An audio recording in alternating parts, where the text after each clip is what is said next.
Hey there, hope you're doing well. This weekend my husband and I were wanting to watch a movie. We had just tucked our boys into bed and we're sitting down, turned on Netflix.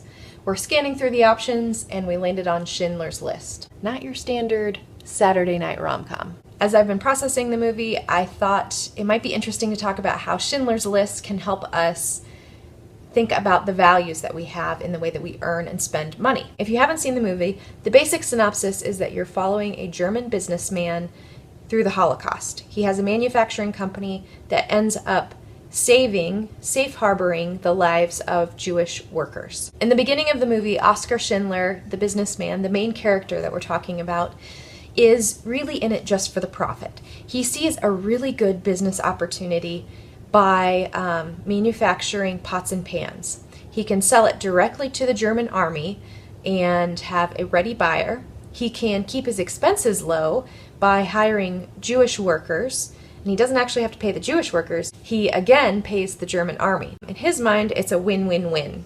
The Germans get their goods, the pots and pans, but they also get a nice stipend for hiring the Jewish workers. His Jewish workers then have better protection of their life because they have now become essential to the war efforts. And he, of course, profits greatly from this endeavor. I noticed that he stays pretty aloof to what's actually going on in the Holocaust. He's not seeing the terror that's happening to Jewish society as a whole. However, about halfway through the movie, his eyes are opened. The value of human life is much greater than the profit that he can make through the business. So his strategy shifts.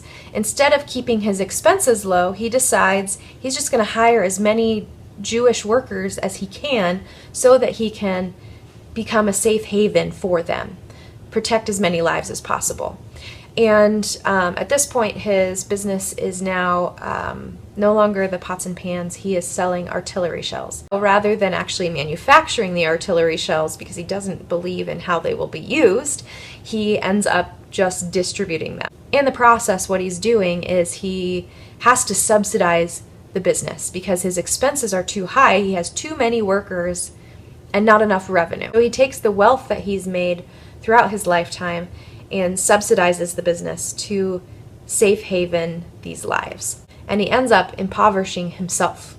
So this is a pretty extreme example, but it's very clear in how a person's values is shaping the way he's bringing in money and how he's spending money. The products we purchase, the people from whom we purchase, the places at which we purchase reveals what our inner values are.